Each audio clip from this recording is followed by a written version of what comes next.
Hi, it's me, Scruffy Lookin RGB. Today we're in Shinjuku hunting for Famicom games at the local Surugaya store located in the annex Marui building on the 5th floor. So without further ado, let's get Scruffy Lookin'.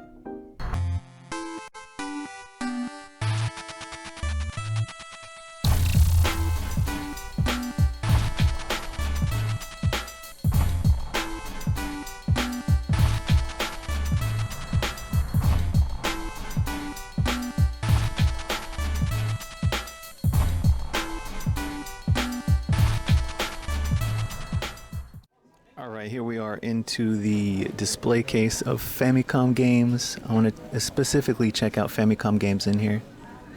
There is a Mahjong game by Natsume, which is not of interest to me.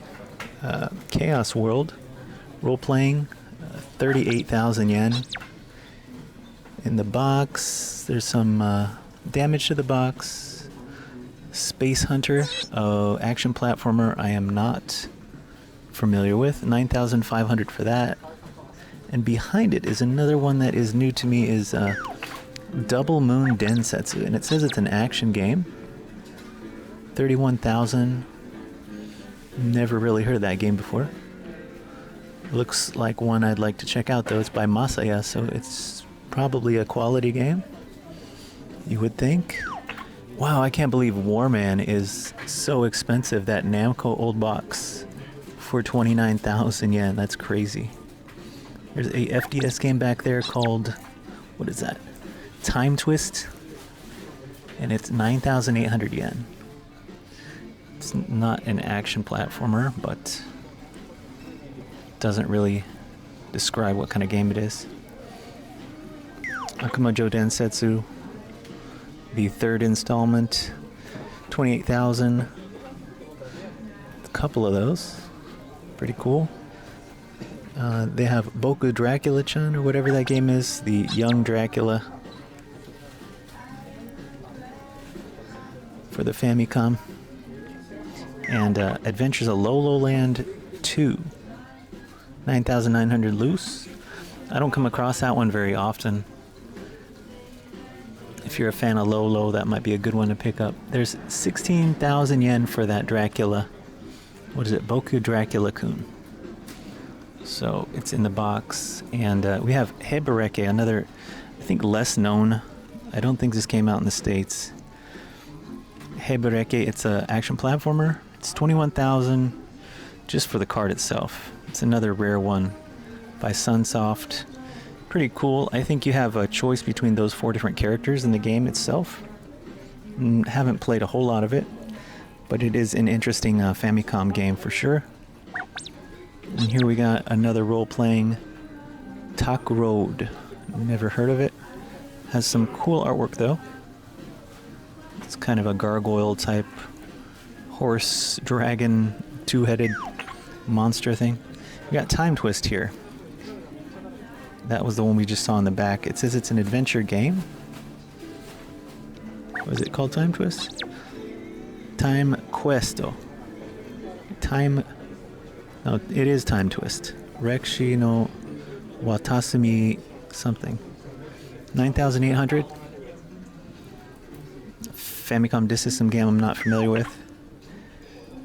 And these are crazy. These Dragon Quest games are for 10,000. That's insane. I don't know if there's like a special version of it, but I remember these were like, you could get them for like less than $1 at some like book offs and hard offs not too long ago. But they did have quite a few interesting games. What is that? Mahjong Bencha. Mahjong Bencha. Another Mahjong game. It's 32,000. Looks like maybe it's a role-playing Mahjong game. I'm not sure, but it has really cool artwork. There we have Mario Brothers, the original one, in the box for 8,200. They've gone insane with the Mario games. Have just gone way up, way up in price. One of the most common games ever. At that price is crazy. One I missed here is these Batman by Sunsoft. It's a pretty good Famicom game. Action platformer. It says it's rank B, but it is in the shell case, so it's in pretty good condition, I think. I would imagine. It does have the manual with it. So Dragon Spirit is another really fun shooter for the Famicom. It's a very early, pretty early shooter, but I do really like it. It's a lot of fun. It's a little bit better graphics on the PC Engine, but you know, it's still Dragon Spirit. You control the big blue dragon. It's right up there with Twin Bee or those other shooters from the same era. It's definitely worth checking out. It has this cool case. Love the Namco cases. Let's just take a look at see what some of these games are going for. They don't have them out on the shelf. They're just advertised here. You take this up to the shelf and they give you the game. But looks like Contra's going for 5,900 these days. Well, Yanchan Maru, is that Yanchan Maru 3, I think? I'm not sure which one it is. Anyways, it's 3,100 yen. Kokoron for about 4,800. 4,800 for Kokoron. It's not too bad.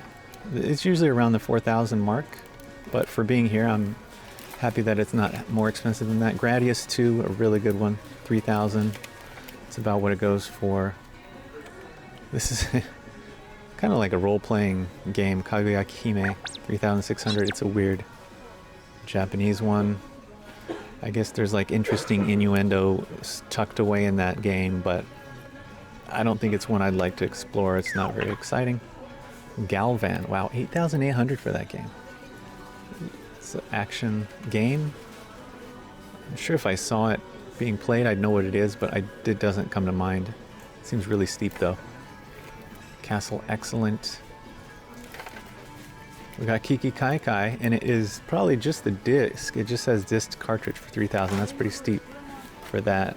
I mean, I know Kiki Kai Kai has gone up there in price, but still. Interesting games. The original Turtles for 4,800. Probably my least favorite of all the Turtles games. I'm sure it's everyone's least favorite. Maybe there's one or two people out there that like the first Turtles for the NES, but I never was a big fan of it. I was always very disappointed with that game. Wow, Gunneck has shot up in price. 10,500. Really great shooter though for the Famicom. Lots and lots of fun. Just so many variations of weapons, and it's just a quick-paced, fun, easy to play, easy to get into. Is that Tiger Heli for 2,500? Got Samurai Pizza Cats for 6,000. Cosmic. Wow, is it? I didn't know that was an expensive. Shooting. Cosmic Epilson. I'm not sure if this is the one that you can use the 3D glasses or not. It's like that first-person shooter type. And here's Star Wars for 1,900. One you always have to pick up for the Famicom, no matter what. Just taking a look at some interesting peripherals for the Famicom too. We have this Arkanoid controller that comes with the game, 6,800. I believe it's a little like twist knob, makes it easier to play Arkanoid on. I've never played it, but it looks cool. I get the big Moai head on the back there. I'd like to try this out at some point, just to see how well it works. But that is pretty awesome. I do like just the retroness of that whole box. It's pretty cool. Another interesting side note. They've got Hyper Olympic controllers. I remember this game as a kid, and it would kill my thumbs trying to run down the racetrack with this. So they have these special controllers that only have the button, so you just go to town pressing the button as fast as you can. But that was always rough. The original NES and Famicom controllers were always so hard on the hands. They're so sharp. But having one of these would have been very helpful. Probably would have kept the injury off the thumbs of thousands of children across the world. But it's just a pretty cool thing. I just like the artwork on it. It's kind of expensive for what it is, but we are in Tokyo, so. Alright, just taking a look at Famicom Peripherals. We got our basic RF cable. We all know the Famicom was stock with RF, no AV, hence you should AV mod if you ever get a Famicom. Unless you want to go to the extreme and do the ultimate Famicom mod like I did and put a multi-out on it. Here's something cool for the Famicom by Capcom. It's like a keyboard. This is probably used for like Mahjong and games like that, but yeah, definitely Mahjong Controller 2. Cool, I never knew they had that. It was made by Capcom. Interesting. Interesting Famicom peripheral.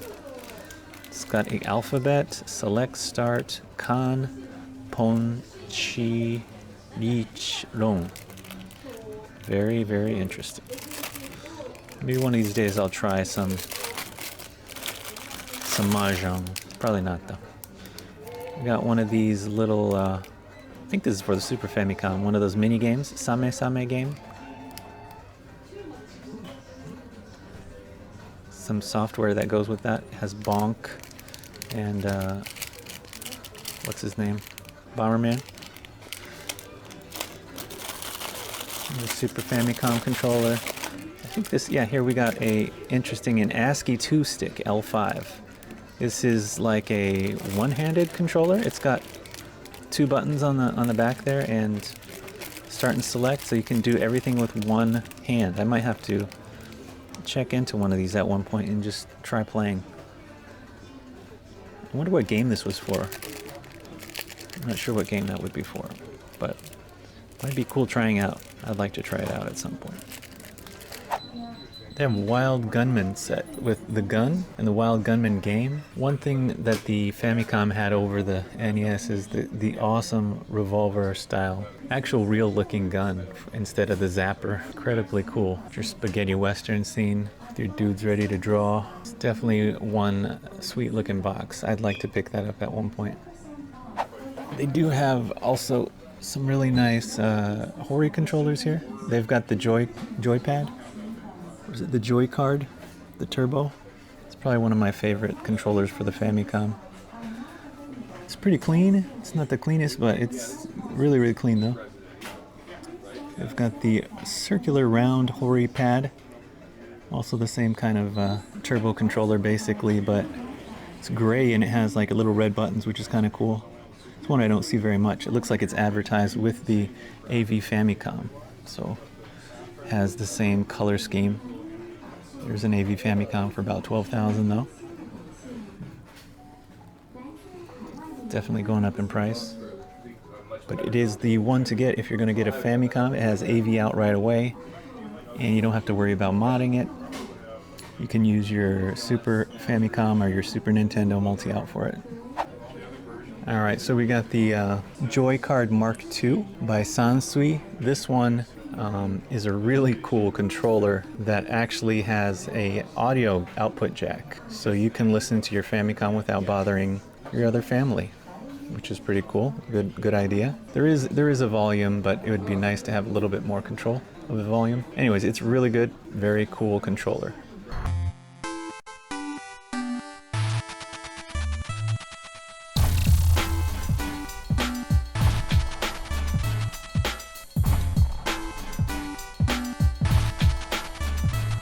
Doki Doki Yuenchi is an action platformer that was released for the Famicom in 1991, reskinned and released in Italy in 1993 as Trolls in Crazyland, using the popular then Troll Dolls in order to sell video games. This game was also cancelled in the United States. It was set to release. Ningen Heike, Dead Fox, or better known as Code Viper in the US, is a nice little action platformer where the main protagonist is part of the Special Forces and your mission is to take out the drug syndicate located in South America.